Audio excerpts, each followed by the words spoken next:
이번 시간은 하나님의 뜻을 아는 방법, 하나님의 뜻을 분별하기, 어떻게 하면 하나님의 뜻을 잘 알 수 있을까 라는 주제를 가지고 강의를 시작하겠습니다. 특히 이번 강의의 주제는 성경에 나타나 있는 보편적인 하나님의 뜻을 통하여 우리는 충분히 하나님의 뜻을 알 수가 있다.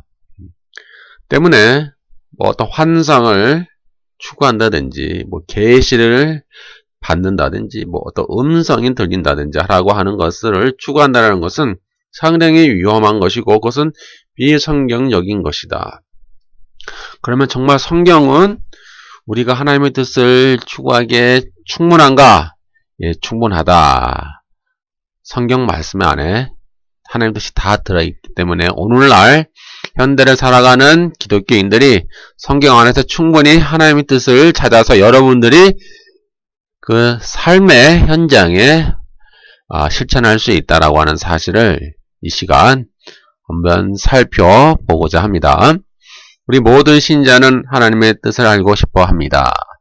누구와 결혼해야 하는지, 또 어떤 직장에 들어가야 하는지, 또 누구를 만나야 하는지, 어떤 일을 해야 하는지, 어떤 사업을 해야 하는지, 어떤 학교에 들어가야 되는지, 수많은 선택의 기로에 서 있습니다. 그래서 열심히 기도하면서 하나님의 응답을 받아서 하나님의 뜻을 알기를 우리는 모든 사람들은 다 간절히 원하고 있습니다. 그러나 문제는 하나님이 우리의 귀에다가 오늘은 이렇게 하여라, 누구랑 결혼하여라, 오늘은 누구를 만나거라, 이런 일을 준비하고 이렇게 사업을 하고 이런 학교에 진학을 하고 이런 회사에 들어가라 라고 하나님은 우리에다가 말씀하지 않습니다. 절대로 그렇게 말씀하고 있지 않죠. 때문에 어떤 음성을 듣기를 원하는 사람은 미혹에 빠지기 쉽습니다. 제가 오늘 그래서 그 이유를 계속 설명을 해 나가겠습니다. 만일 우리의 귀에다가 하나님께서 분명하게 말씀해 주셨으면 좋겠는데 그렇지 않죠. 그래서 우리는 어떤 경우에는 상당히 마음이 답답해 합니다. 어떻게 하면 좋을까 고민하다가 또 성경도 읽다가 기도도 하다가 또 답답하니까 어떤 분은 또 그 무당한테 찾아가시는 분도 있어요. 실제로 교회는 다니지만 무당한테 간다고요. 용하다는 무당 있잖아요. 귀신을 받은. 그 다음 무당한테 가서 물어보겠죠. 근데 사실 귀신도 알아요. 제가 알거든요. 귀신도요, 그 사람이 과거는 다 알아요. 그러니까 그 사람을 지금까지 어떤 형편, 어떠한 가정, 어떻게 살아왔고, 뭘 했고, 지금까지 무슨 생각을 하고 있는지는 귀신은 다 알아맞혀요. 제가 그걸 처음 했거든요. 제가 알아요. 직접 제가 봤어요. 근데 문제는 뭐예요? 귀신의 문제는 뭐예요? 미래는 못 맞춰요. 하나님은 모든 미래까지 아시잖아요. 주관하시기 때문에. 그러나 귀신은 아무리 용한 귀신도 지금까지 살아온 것은 다 맞춰요. 알아요. 말 안 해도 다 안다고요. 그러나 미래는 몰라요. 그것이 귀신의 문제점이죠. 그게 귀신의 한계예요. 그래서 이제 그런 귀신을 받은 무당한테 찾아가시는 분도 있고, 또 어떤 분은 예언의 은사를 받은 사람에게 가는 분도 있어요. 용하다는 소문이 난 예언의 은사 받아가서 이제 가서 기도 받고 어떻게 해야 됩니까? 물어보기도 하고 그렇게 여러 가지 해요. 근데 이 성경에서 말하는 예언의 은사는 몇 년, 몇 월, 며칠 무슨 일이 너에게 일어날 것이다.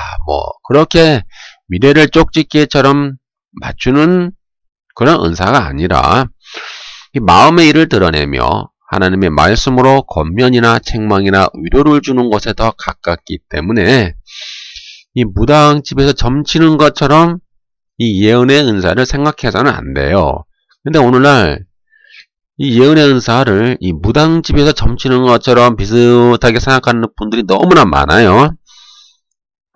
그래서 답답하니까 이제 용하다는 예언의 은사를 받으시는 분들 찾아가죠. 근데 찾아갈 때 그냥 찾아갑니까?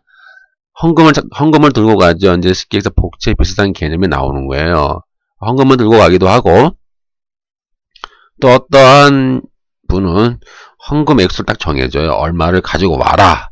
그러면은 기도해 주겠다. 기도 받으려면 또 얼마를 가지고 와. 그러니까 또 요구하시는 분도 있어요. 가끔씩. 이렇게 이제 예언의 은사가 변질되고 타락이 되어가는 것이죠. 그러면 우리가 이렇게 답답한 마음에 기도하고 또 선택의 기로에 서 있을 때에 어떻게 우리는 하나님의 뜻을 구별할 수 있을까요? 이제 성경에 나타난 하나님의 뜻 구별하는 법을 이제 우리는 알아보고자 합니다. 성경에 나타난 보편적인 하나님의 뜻. 이 보편적인 하나님의 뜻은 하나님을 믿는 신자라면 누구든지 시대와 국가와 인종을 불문하고 지켜야만 하는 하나님의 뜻이죠. 성경에 잘 나타나 있습니다. 따라서 보편적인 하나님의 뜻은 이미 분명하게 나타나 있기 때문에 하나님의 뜻을 보여달라고 기도할 필요는 없고, 다만 우리가 그 뜻대로 성경의 가르침대로 순종하고 실천할 수 있는 성령의 지혜와 성령의 능력과 분별할 수 있는 분별력과 하나님의 뜻을 알 수 있는 지혜와 총명을 달라고 이제 우리는 기도를 해야 합니다. 첫 번째로 보면은 십계명에 보면은 이제 보편적 하나님의 뜻이 잘 나타나 있죠. 그 십계명을 이제 요약을 하면은 하나님 사랑과 이웃 사랑입니다. 이 이웃의 정의는 누가복음 10장 29절에서 37절에 있는 착한 사마리아인의 비유에 나타나 있듯이 나와 적대적 존재일지라도 인종적, 사상적, 지역적, 어떤 문화적 차이가 있다 할지라도 나의 도움이 절실하게 필요한 사람이고 나의 도움이 미치는 사람, 그 사람이 이제 이웃이라고 할 수가 있겠죠. 근데 그에 대한 사랑이 하나님의 뜻이에요. 구약에 기록된 또 십계명 외에 뭐 할례법, 성막법, 제사법, 절기법, 시민법 등 구약의 율법들이 있지 않습니까? 그 모든 율법을 이제 신약에 와서 재해석한다 이 말이에요. 주님께서 완성하시고 성취하셨기 때문에 재해석을 한다면 그것도 바로 하나님 사랑과 이웃 사랑입니다. 그 안에 하나님 뜻이 다 담겨져 있죠. 이제 이러한 구약의 법은 그리스도로 말미암아 성취되고 완성되었기 때문에 이제 더 이상 신약의 성도에게 그 문자대로 문자 하나하나, 그 조항 하나하나 다 실천해야 할 의무는 더 이상 존재하지가 않죠. 다만 그러한 율법의 근본 정신인 자비와 긍휼 또는 사랑, 이러한 것들은 오늘날에도 여전히 유효하기 때문에 우리가 지키고 순종해야 할 하나님의 뜻이 되겠습니다. 이제 예를 들면은 뭐 마태복음 19장 19절 내 부모를 공경하라, 네 이웃을 내 자신과 같이 사랑하라 하신 것이라, 이런 것도 하나님의 뜻이고요. 로마서 13장 9절 간음하지 말라, 살인하지 말라, 도둑질하지 말라, 탐내지 말라, 그런 것들. 또 로마서 13장 10절 사랑은 이웃에게 악을 행하지 아니하나니, 이게 악을 행하지 아니하는 것 상당히 이거 고민이 되죠. 어떻게 이웃에게 악을 행하지 않을까? 특히 오늘날 아파트에서 층간소음이나 어떤 이웃 간의 불화가 많이 있지 않습니까? 서로 믿지 못하는 이제 상황에 와 있는데 서로 갈등들이 있겠죠. 조금씩. 그럴 때에 어떻게 악을 행하지 않을까? 행하지 않을 수 있을까라는 고민이 들고, 이것이 이제 하나님의 뜻인 거예요. 내 이웃에게 악을 행하지 않는 것. 그 사랑이죠. 그러니까 이러한 뜻 안에서 선택을 하시면 돼요. 그리고 마태복음 12장 7절에도 보면은 나는 자비를 원하고 제사를 원치 아니하며 이렇게 나와 있죠. 그러니까 이제 현대를 살아가는 기독교인들은 이런 뜻 안에서 선택하시면 돼요. 자비, 긍휼, 사랑, 인내, 용서, 이러한 것이 하나님의 뜻이기 때문에 그 범주 안에서 여러분들이 선택을 하시면 되는 거예요. 하나님의 뜻을. 비록 여러분들에게 손해가 온다 할지라도 하나님의 뜻이 분명하기 때문에 그것을 여러분들이 할까 말까요? 라고 물으시면 안 돼요. 할까 말까요? 다음에 하면 안 되겠습니까? 연기할 필요도 없고요. 당장 여러분들이 따르고 지켜야 할 하나님의 뜻이 되겠습니다. 두 번째는 이제 정의와 공의. 정의와 공의가 이제 성경에 나타난 보편적인 하나님의 뜻이 되겠죠. 이런 정의와 공의는 하나님만이 갖고 있는 속성입니다. 때문에 하나님만이 진정한 정의와 공의의 기준이 되겠습니다. 이 시대와 나라와 민족마다 또 정의와 공의의 개념은 변하죠. 이것을 우리는 보편적 정의, 보편적 공의라고 합니다. 이것은 사실 변합니다. 인간의 가치관에 따라 그 기준이 변하죠. 그러나 보편적 공의와 정의가 아니라 이 성경에 근거한 하나님만이 가지고 있는 하나님의 속성인 정의와 공의만이 시대와 국가와 민족과 문화와 사상의 차이를 뛰어넘어 전 세계에 보편적으로 절대 기준으로 적용할 수 있다라고 할 수 있겠습니다. 따라서 하나님을 믿는 자들은 마땅히 하나님의 속성을 닮아야 하며 이러한 속성이죠. 정의와 공의.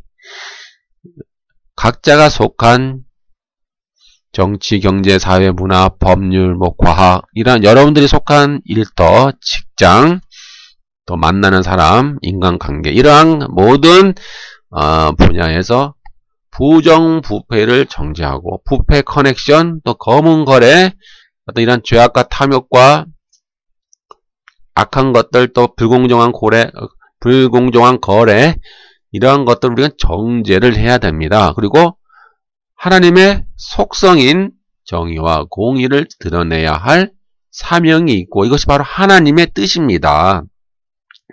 때문에 하나님께 물을 필요가 없어요. 하나님 해야 할까요? 말까요? 라고 물을 필요가 없어요. 여러분들이 처한 상황 속에 일터 속에 이러한 문제에 직면한다면 당장 하나님의 속성인 정의와 공의를 실천해야 할 사명을 갖게 됩니다. 오늘날 믿는 자들의 문제는 과연 무엇일까요? 그것은 정의와 공의가 상실하고 있다라고 하는 사실입니다. 십자가의 은혜를 오해하여 용서와 죄 사함을 강조하지만 정작 그들의 삶 속에는 정의와 공의가 사라져 버렸습니다.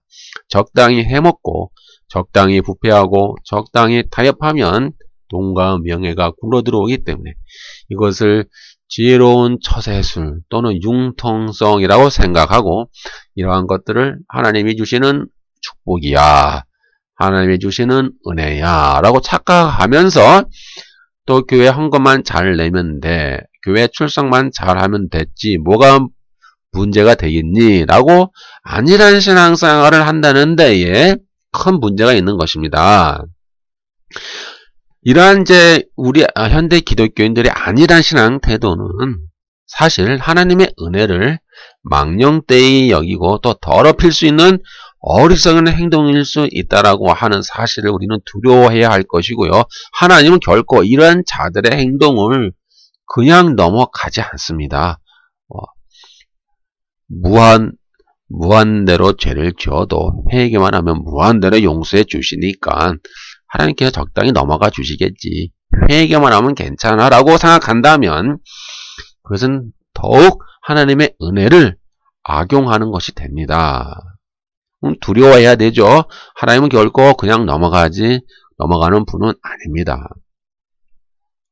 때문에 성경에 보면은 이러한 정의와 공의에 대한 구절들이 많이 있어요. 이사야 1장 17절 선행을 배우며 정의를 구하며 학대받는 자를 도와주며 고아를 위하여 신원하며 가부를 위하여 변호하라 하셨느니라. 이것이 행위 구원이 아니에요. 이 근본주의자들의 문제는 자꾸 행위 구원에 대해서 민감하게 반응하고 이러한 것들을 상당히 외면하는 것들이 있거든요. 그러나 그렇지 않습니다. 이거 행위 구원이 아니라 이신칭의를 이미 얻은 하나님의 백성이 하나님의 뜻대로 하나님을 닮아가며 하나님처럼 거룩함을 닮아가는 삶의 방식이며 이렇게 해야 한다고 하면 우리가 언약적 의무를 우리들이 갖습니다. 때문에 우리는 선행과 정의, 또 구제, 신원해 주는 거, 또 가난한 가부를 약자를 변해해 주는 것은 우리의 믿는 자가 해야 될 언약적 의무이며 이것을 통하여 우리는 저 영원한 하나님 나라에 들어갈 자격을 더 공고히 하며 더욱 확고히 할 수 있다라고 하는 사실을 우리는 알아야 되겠죠. 또 이사야 5장 16절에 보면은 하나님은 공의로우며 거룩하다 일컬음을 받으시리니 라고 기록되어 있고 또 주님이 말씀하신 것처럼 너희가 하나님의 아들이라면 하나님을 닮아가라 라고 하신 주님의 말씀이 있잖아요. 그것이 우리의 이제 언약적 의무가 되는 것이죠. 스바냐 2장 3절 여호와의 규례를 지키는 세상의 모든 겸손한 자들아 너희는 여호와를 찾으며 공의와 겸손을 구하라. 너희가 혹시 여호와의 분노의 날에 숨김을 얻으리라 라는 그 말씀이 되겠습니다. 세 번째, 마태복음 5장에서 7장에 있는 이 산상설교 그리고 그 안에 앞에 있는 팔복 이런 것들이 다 하나님의 뜻이죠. 그래서 여러분들이 산상설교와 그 팔복의 가르침대로 살아야 하는 것입니다. 물을 필요가 없어요. 하나님께 이거 해야 될까요? 저거 해야 될까요? 여러분 어떤 선택의 기준에 있다면 이 팔복과 이 산상설교의 가르침을 잘 묵상하시고 그대로 따르는 것이 하나님의 뜻을 실천하는 것이다 라고 하는 사실을 알아야 할 것입니다. 거기에 보면은 가난한 심령, 온유, 애통함, 의, 청결, 긍휼, 화평, 핍박을 받음은 모든 신자와 교회가 따라야 할 고귀한 가치이자 하나님의 뜻입니다. 하나님의 뜻, 확실한 하나님의 뜻이죠. 결코 손해보지 않으려 하고 바락바락 길을 쓰면서 자기의 권리를 찾는 현대인들에게 이처럼 팔복의 가치는 매우 힘들지도 모릅니다. 하지만 여전히 시대를 초월하여 영원히 효력을 갖는 하나님의 보편적인 뜻입니다. 오늘날 우리 기독교인들도 그렇지 않습니까? 상당히 이기적인 게 뭐냐면은 자기에게 유익을 주고 자기에게 기쁨을 주고 자기에게 어떤 이익을 주는 것은 다 하나님의 뜻이라고 생각해요. 하나님의 뜻입니다. 기쁘다 하나님의 뜻입니다. 이렇게 생각하고 반면 자기에게 어떤 손해가 오고 어떤 어려움이 오고 자기가 피해를 받는다라고 생각하면 그것은 결단코 하나님의 뜻이 아니다. 그것은 하나님의 뜻일 수가 없다. 라고 생각하면 거부를 하는 거예요. 상당히 이기적인 신앙이죠. 자기 중심적인 신앙이고. 그러나 마태복음 5장에서 또 7장까지 있는 산상설교와 팔복을 봤더니 그게 아니다라는 거예요. 때로는 믿는 자들이 손해볼 수도 있고요. 피해볼 수도 있어요. 믿는 자들이 억울함을 당할 수도 있고 믿는 자들이 피해를 볼 수도 있습니다. 근데 그것이 하나님의 뜻이더라 이거예요. 성경의 기록에 보니까 피해를 보고 손해보고 억울한 일을 당하고 빼앗기는 일도 있고 그러한 일을 당한다 할지라도 그것이 하나님의 뜻이다. 그 안에 하나님의 뜻이 담겨 있다라고 하는 것이죠.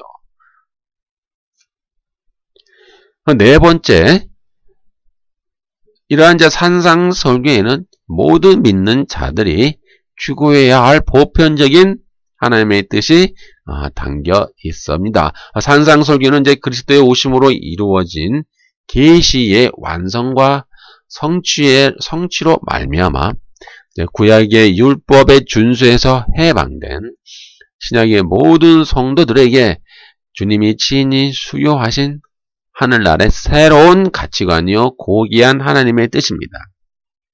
구약의 성도는 할례를 지켰죠. 그리고 율법을 지킴으로 하늘나라의 백성임을 표시하였지만 신약의 성도는 이런 산상설교나 또 주님의 가르침, 주님의 교훈, 주님의 계명을 지키느냐 안 지키느냐 그 여부에 따라 십자가의 피로 용서를 받은 거룩한 하나님의 백성이냐 아니냐를 표시하는 징표가 되겠습니다. 이제 마태복음 5장 39절에 보면은 악한 자를 대적하지 말라. 내 오른뺨을 치거든 왼편도 돌려대라. 이토록 이것이 하나님의 뜻이라는 거죠. 악한 자를 대적하지 말라.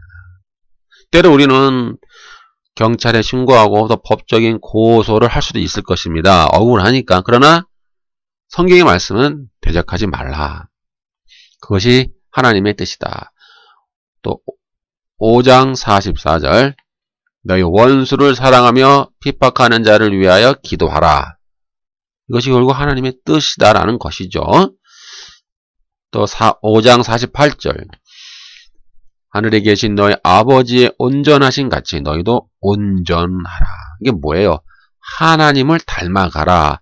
하나님의 성품을 닮아가며 너희도 이 세상에서 살아갈 때에 하나님의 성품에 따르라. 이것이 하나님의 뜻이니라 라고 말씀하고 계시는 것입니다. 가장 중요한 것은 마태복음 6장 33절 너희는 먼저 그의 나라와 그의 의를 구하라. 그리하면 이 모든 것을 너희에게 더하시리라. 즉 우리에게 어떤 선택의 문제에 있을 때에 나의 어떤 유익을 주는 것을 선택하기보다는 하나님의 나라, 하나님의 의가 뭡니까? 하나님이 기뻐하시는 가치, 하나님이 기뻐하시는 목적, 하나님의 나라를 추구하라 이 말이에요. 추구하라. 우리가 어떤 선택의 문제에 있을 때에 그 기준이 무엇이냐? 나에게 유익이 되고 어떤 나의 행복, 나의 기쁨, 나의 즐거움, 나의 이익의 기준이 아니라 하나님 나라와 하나님의 의, 하나님 나라의 가치와 목적이 기준이 되게 너희가 선택을 하라 이 말이죠. 그것을 먼저 추구하라. 이렇게 하면 하나님이 이 모든 것들을 너에게 더하시리라. 이렇게 말씀하고 있는 거예요. 이것이 오늘날 현대를 살아가는 우리 기독교인들이 하나님의 뜻을 추구하는 가장 중요한 기준 핵심이 되겠습니다.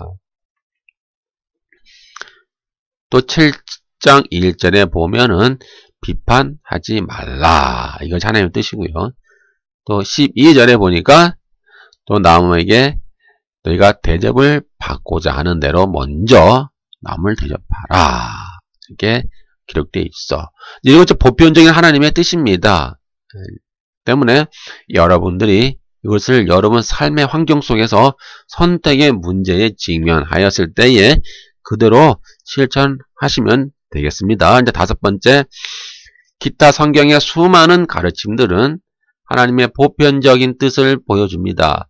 예를 들면은 아까도 말씀드린 원수를 갚거나 악을 대적하지 말아라. 선으로 악을 이기라. 이런 문제 상당히 실천하기 어렵겠죠. 오늘날 가장 중요한 갈등이 뭡니까? 아파트에서 층간소음, 이웃 간의 갈등들이 많이 있지 않습니까?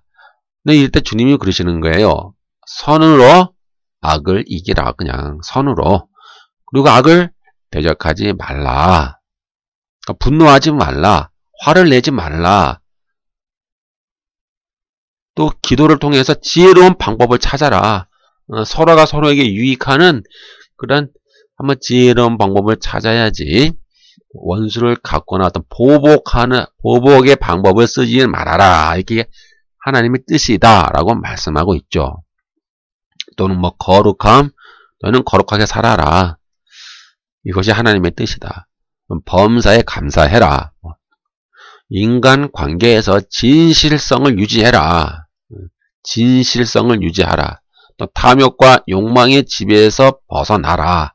기타 등등등 이제 많은 것들이 하나님의 뜻이 기록되어 있습니다. 때문에 여러분들이 성경을 통하여 그 하나님의 말씀의 음성을 들으시면 됩니다.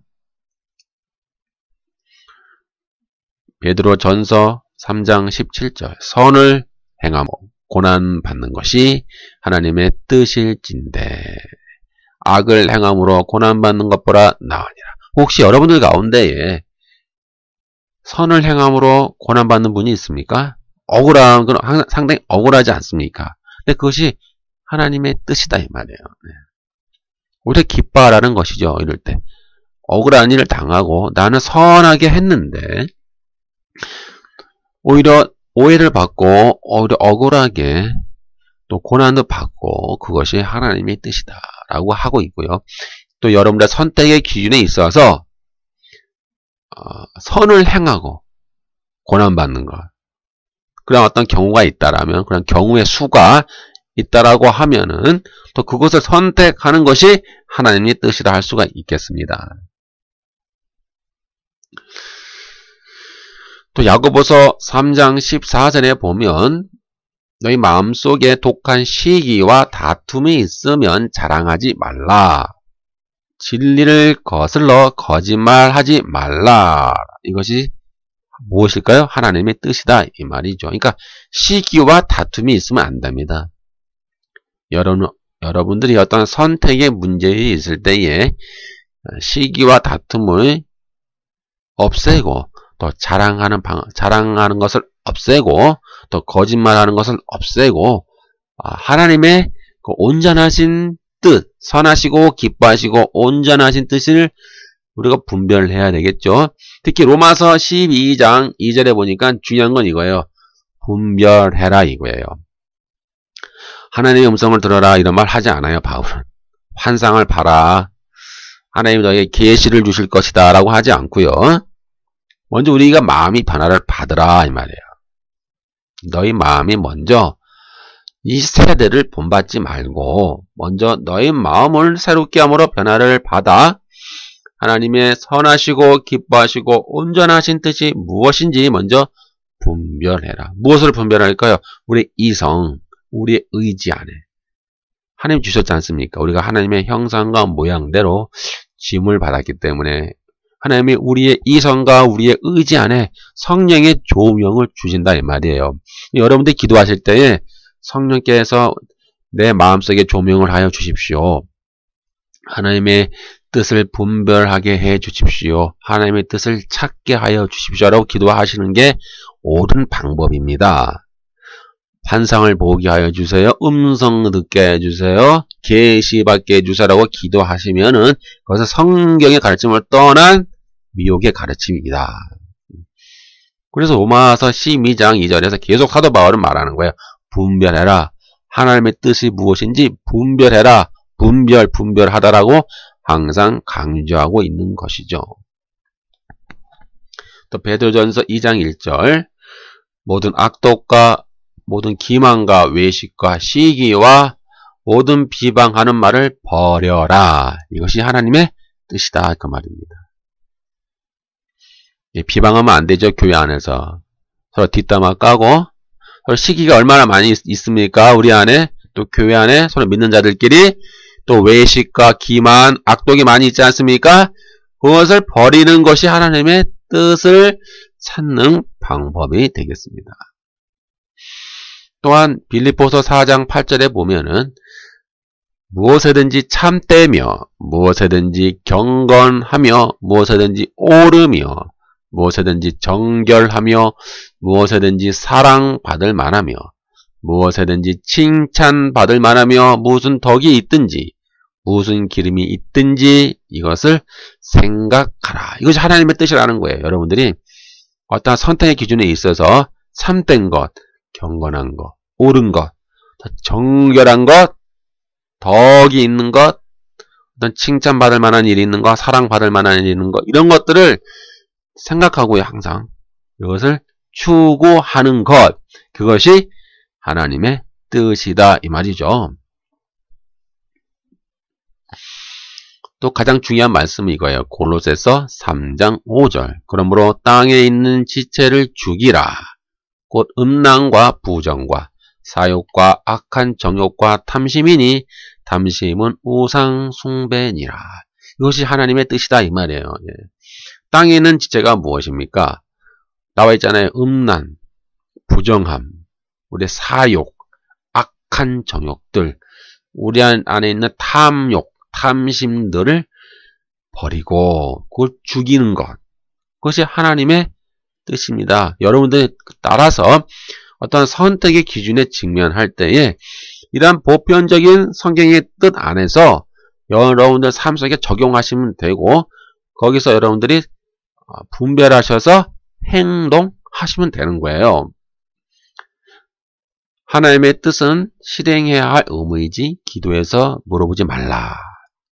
이렇게 성경에 나타난 보편적인 하나님의 뜻은 세대와 문화와 국가를 초월하여 모든 믿는 자들에게 나타내 주신 하나님의 확고한 뜻이며 지키고 따라야 할 소중한 가치입니다. 이러한 보편적인 하나님의 뜻을 성경을 통해 분별하면서 각자의 개인은 순간순간마다 결정적 선택을 하여야 하며 이런 선택에 대한 의무와 책임은 개인 각자의 몫입니다.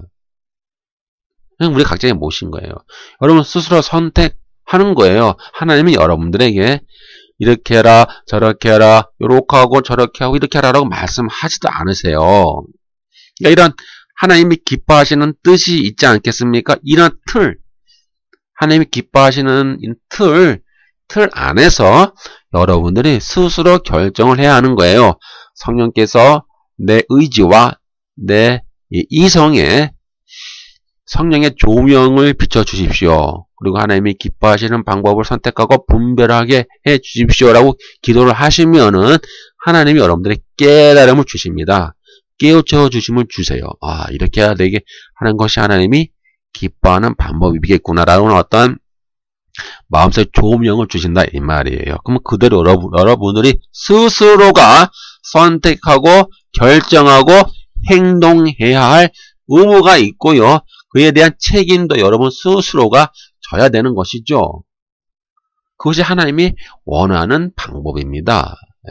이렇게 해야 이러한 방법을 통해서 여러분들에게 하나님의 뜻을 실천해 나가기를 원하시죠.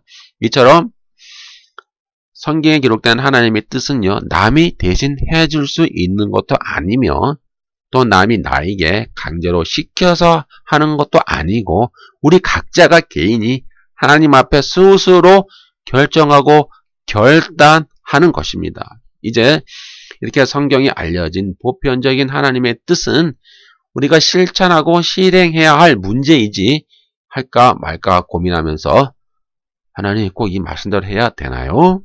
다른 방법이 있지 않을까요? 하나님의 뜻이 무엇인지 다시 한번 보여주시면 안 될까요? 이 성경 말씀 말고 그냥 하나님이 직접 음성이나 환상으로 보여주시면 안 될까요? 라고 물어보는 것은 잘못된 것이다. 그리고 우리는 직접 우리 스스로가 하나님의 뜻을 기도하면서 물어보고 찾아야 되며 그것이 하나님이 기뻐하시는 방법이다라고 하는 것이죠. 에베소서 6장 6절 눈가리만 하여 사람을 기쁘게 하는 자처럼 하지 말고 그리스도의 종들처럼 마음으로 하나님의 뜻을 행하고 이게 나와 있습니다. 하나님의 뜻을 행하라. 눈가리만 하지 말라. 사람을 기쁘게 하는 것처럼 하지 마라. 그러니까 사람에게 눈치 보며 사람을 눈치 보며 사람에게 잘 보이기 위해서 행동하지 말고 정말 너희 스스로가 자원하는 마음으로 하나님의 뜻을 행하라 라고 우리에게 가르쳐 주고 있습니다. 이러한 성경에 나타난 보편적인 하나님의 뜻 때문에 믿는 자는 또 어쩌면 손해를 볼 수도 있어요. 또 피해를 볼 수도 있습니다. 그러나 이것이 하나님의 뜻입니다. 이렇게 하면은 개인의 희생이나 손해가 온다 할지라도 대신에 하늘의 보상과 약속이 있죠. 여러분들이 손해는 본다 할지라도 하늘에 상급이 있고요. 보상이 있습니다. 약속이 있죠. 때문에 우리는 전혀 망설여지는 요인이 될 수 없으며 저 하늘의 상과 보상을 여러분들이 믿으며 이 세상에서 인내하면서 이 개인의 고통을 참고 이기며 극복해 나가는 것이 하나님의 뜻을 행하는 것이다라고 하는 사실입니다. 히브리서 10장 36절 너희에게 인내가 필요함은 너희가 하나님의 뜻을 행한 후에 약속하신 것을 받기 위함이라. 우리에겐 인내가 필요합니다. 또 참아야 됩니다. 어떤 고난의 기간이 온다면 인내를 해야 됩니다. 이토록 우리가 하나님의 뜻을 지속적으로 준행한다면 우리가 약속하신 것을 결국 받게 된다라고 하나님 말씀이 기록되어 있고요. 또한 하나님의 뜻을 행하는 자는 영원하다는 사실입니다. 요한일서 2장 17절 이 세상도 그 정욕도 지나가되 오직 하나님의 뜻을 행하는 자는 영원히 거하느니라. 이제 믿는 자들은 하나님의 뜻을 알기 위해 하나님의 뜻을 보여달라고 기도하기 전에 가장 먼저 성경에 나타난 보편적인 하나님의 뜻을 살펴보아야 합니다. 상당히 많은 개인적인 문제들은 이 선택의 기로에 있을 때의 선택의 문제들은 이러한 성경에 나타난 보편적인 하나님의 뜻으로 해결할 수 있습니다. 이러한 우리가 개인적이고 사적인 문제들은 성경에 나타난 보편적인 하나님 뜻 안에서 충분히 해결을 받을 수가 있고요. 우리는 스스로가 그 성경을 통하여 우리가 마음속에 이성의 또 우리의 의지 가운데 성령의 조명을 받아서 성경에 나타난 보편적인 하나님의 뜻을 우리가 결정해야 합니다. 그리고 행동해야 합니다. 우리 스스로가 찾고 분별하고 행동해야 할 의무가 주어진다라고 하는 것이죠.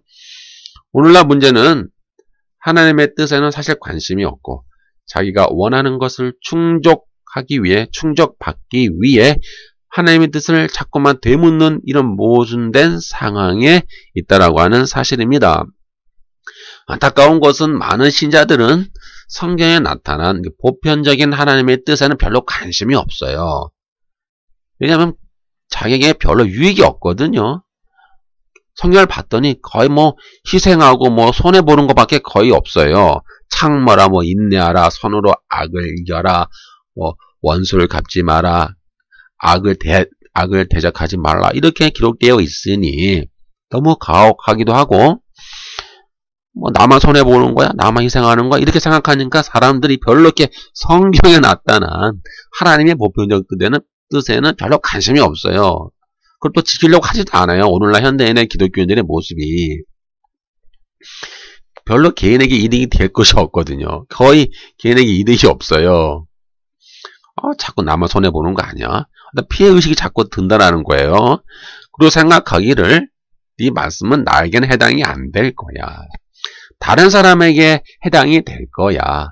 나에게는 관계가 없어. 아무게 누구누구에게 해당되는 말씀이야. 그 사람이 지켜야 돼. 나는 안 지켜도 괜찮아. 나에게는 해당이 없어. 라고 우리가 생각하는 경우가 많이 있다는 거예요.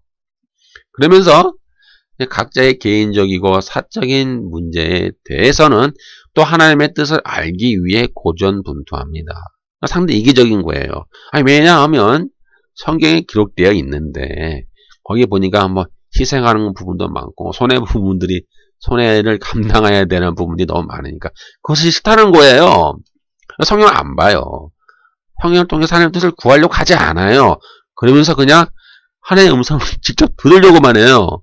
자기에게 유익을 주는 하나님의 음성과 환상만 보려고 한단 말이에요. 그래서 새벽기도, 철야기도, 금식기도, 각종 집회를 따라다니며 열심히 기도는 잘 하잖아요.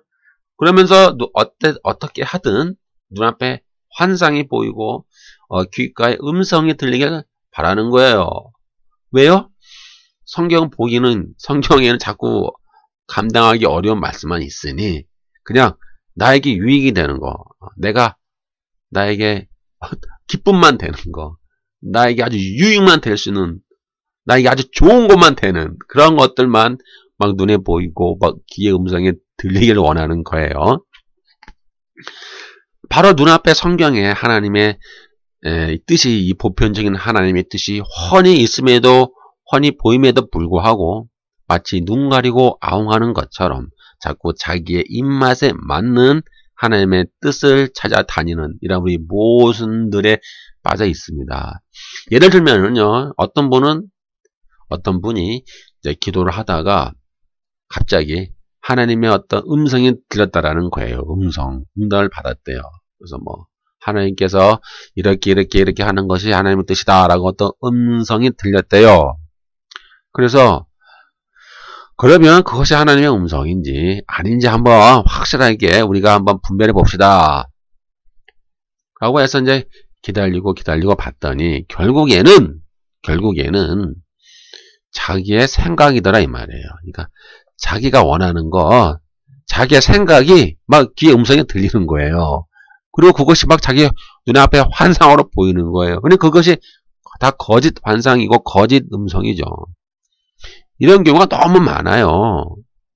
너무 많은 거예요. 너무너무 많아요.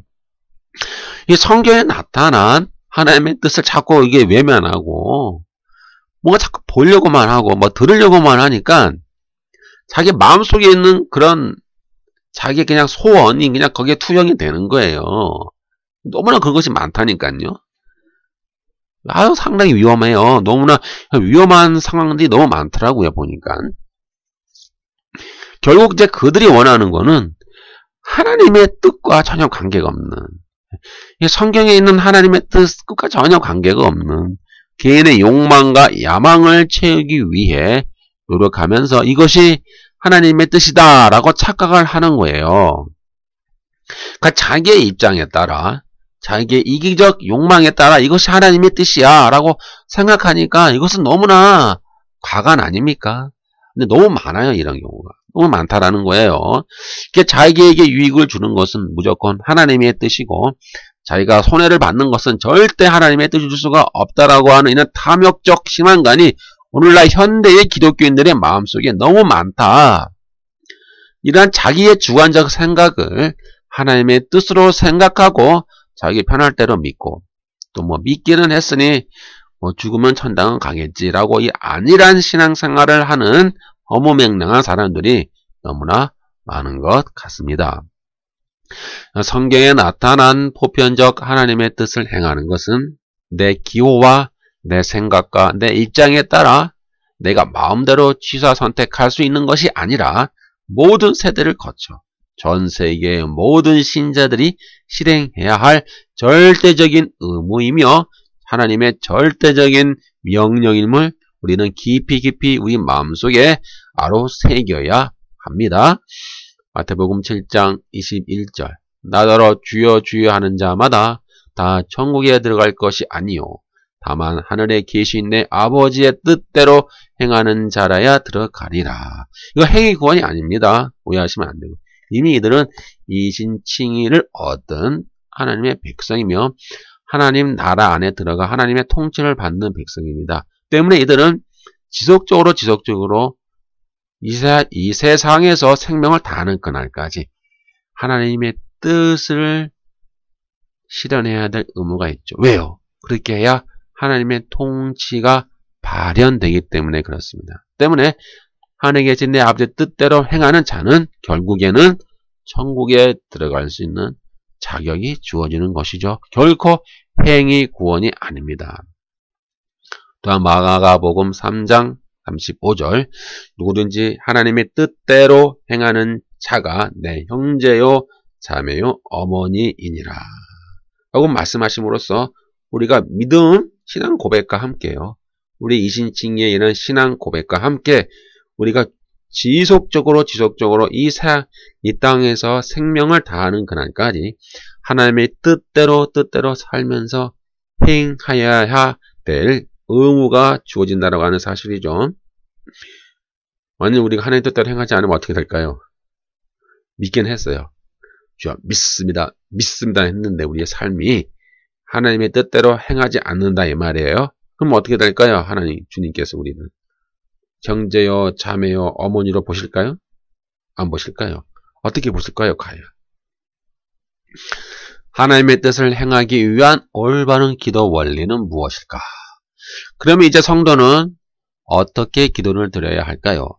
성도는 성경을 통해 하나님의 뜻을 온전히 알 수 있도록 지혜와 총명을 달라고 우리는 기도해야 됩니다.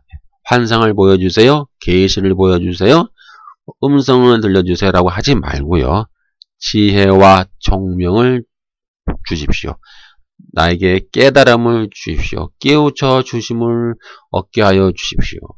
바로 깨닫게 하여 주십시오. 이것이 바로 분별하게 하여 주십시오. 이것이 우리의 올바른 기도의 제목이 되겠습니다. 이 개인의 주관적이고 이기적인 생각을 완전히 잠재우고 성경에 나타난 보편적인 하나님의 뜻을 우리가 깨달아 각자의 삶 속에 적용하기 위해 우리는 고전분투해야 합니다. 골로새서 1장 9절 이로써 우리도 듣던 날부터 너희를 위하여 기도하기를 그치지 아니하고 구하노니 너희로 하여금 모든 신령한 지혜와 총명에 하나님의 뜻을 아는 것으로 채우게 하시고 사도 바울이요 골로새 교인을 위해서 기도했어요. 너희들을 위해서 기도하기를 너에게 항상 환상이 보이고 너에게 항상 주님의 계시가 임하고 너에게 항상 주의 음성이 들기를 원하노라 라고 기도하지 않고요. 너희에게 모든 신령한 지혜와 총명에 하나님의 뜻을 아는 것으로 채우게 하기로 내가 기도하노라 이 말이에요. 이것이 우리의 기도의 방법이에요. 하나님의